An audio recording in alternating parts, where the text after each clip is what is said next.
What is up, YouTube? Third Impact here, coming at you with the episode 19 review for Kill La Kill. So this episode picks up right where we left off last week. Ryoko is still gripping Ryuko's beating heart, and covers have filled the sky. Except now they're beginning to descend and absorb people into them, stealing their energy. So, as we learn later in the episode, all of these covers are connected to the primordial life fiber through a thread that gives them their energy. If the thread's severed, the cover then becomes useless. But these covers are absorbing people, using their strength as a life force, and then breaking off, becoming sentient of the primordial life fiber and gaining independence. So the covers are kind of just going crazy, grabbing people, eating them, absorbing their life energy. And Mako is actually picked up by one of these and absorbed, which is just crazy because usually Mako can avoid these kind of situations. But I mean, it is some seriously dire circumstances right now. Ryuko she has her heart back now, but Ragyo and Nui both sort of surrounded her. And Sasuke reveals she has this last ditch effort, and she sets off a bomb that blows up the entire stadium and just destroys the entire sports and cultural festival. So the opening begins, and we are given a 1 month time skip. So after this time skip, we see Mataro and Guts. They're just sort of trying to make their way in Hono Town now that Covers has essentially taken over the entire place. They're just wandering around, floating around, and they're attacking and absorbing anybody they see. So it's looking like Mataro and Guts are in a real bad spot when Nono saves them. And this is sort of the reveal that the Elite Four have joined Nudist Beach, and it is quite the reveal. On top of her being this like assassin nudist beach figure, Bakuzan, which was broke by Ragyo in the last episode, has been reforged into two new blades, one that Gamaguri holds and one that Nono holds. So that is just really cool. That part was awesome. Inamuda has taken up the intelligence division at Nudist Beach, and Sanagiyama is actually trying to escape with a bunch of people, and he's still fighting with his 3-star uniform, which breaks. So all of their 3-star uniforms are gone at this point. They have all become nudists. So like that's a really big deal. That I mean, it made sense that they were going to be teaming up, but for them to have all of lost their 3-star uniforms and become nudists this early in the episode is just crazy. So that's awesome. So then we learn through the flashback that Ragyo's husband, who was introduced in the last episode in a flashback, really is Ryuko's father, Isshin Matoi. He was assassinated, presumably, and then he changed his appearance to make himself look older and raised Ryuko in secret. So we're shown Honoji Academy now, and in the middle of the stadium where all that stuff went down last episode, there's now this weird sort of makeshift pillar looking thing with some life fiber poking out and some covers circling around it. That was only on there for a brief, short little while, but I think that might come up a bit later and be important. But we're shown that underneath Honoji Academy, Satsuki is being held captive in this bird cage. She's all chained up, naked. It's really quite disturbing, and Ragyo is tormenting her, trash talking her, and touching her like we have seen in prior episodes, but almost more so in this episode. She's like spanking her and stuff. It's really weird, and Ragyo is just continuing to cement herself as this evil bitch. And much as I feel Satsuki and Ryoko are gonna team up to take her down, I really feel like Satsuki deserves this after all of the shit that Ragyo's put her through. But we're gonna have to wait and see on that one. Also, inside Honoji Academy, we see Ragyo and Nui again.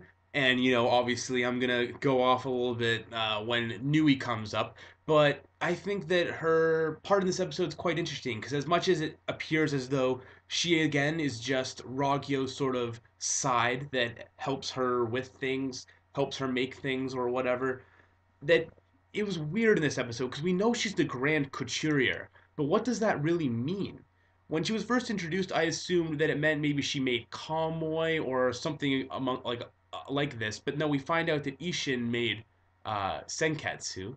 We don't know anything about junketsu really, but I think it might be safe to assume that Nui made junketsu now, because out of the blue we are now just seeing, oh yeah, and Nui just knows how to make the ultra-kamui, and it's her new thing that she's working on. It's her greatest work, and it's gonna consume Satsuki. So that just was really strange to me. That just came out of the blue. Really, we still don't know anything about Nui. Where does she have this knowledge and power to make this ultra convoy? Where she's obviously there's a lot more going on here, and she even used Ragyo's line in the "La vie just drôle," isn't life funny sort of line that was used by Nui in this episode too, which I think was also like it's maybe gonna start turning that she's the actual villain. But again, I digress. This is just me going off on another Nui rant. So back to the episode. So we're shown some of the new nudist beaches equipment and stuff like that, and they're going to battle against the covers. And Gamaguri gives Sanagiyama the blade, saying that he works better with swords, as he does. And they've lost Inamuda, who works as an intelligence guy, but gained Sumugu and Mikisugi. And Sanagiyama announces like their new title is that they are the Mightiest Five, which I thought was very funny. And No was like, "Are you serious? This isn't what we're gonna do now, is it?" But no, we're the Mightiest Five. So that was great. So we see Guts sort of sniffing and running around this specific covers. And we're made to think, oh, maybe Mako's inside this one. I mean, just randomly. And Gamaguri actually jumps in with his new weapon that they pump up and make such a huge deal out of while also describing how covers works. And that's the emergency rescue suction device. And it combines offense and defense perfectly, and it sucks the human being out of the covers and then renders the covers ineffective because it no longer has a power source. So they make this huge deal pumping this thing up, and it's so cool. It's this super strong thing that they have that they can fight back against the covers with. But then all of these covers make this weird formation and start playing music. Really weird music on like strings. And Nono and all of them are like, "Wait, what's going on here? Are they calling me out? Like are they calling out the music club with all this music stuff? What's going on here?" And then we see Ryuko hearing it, and she's kind of uneasy in her sleep. And then crazy ending. Matoi Ryuko goes Super Saiyan essentially. I mean, she doesn't have the blonde hair, but she's a straight up Dragon Ball Z character. Instant transmission flies in there and just knocks them all out. I'm like, oh no, she's gonna go crazy. She's gonna destroy them all and the people inside. No, she takes out like tons of covers and saves all the people inside with her scissor blade in like a second.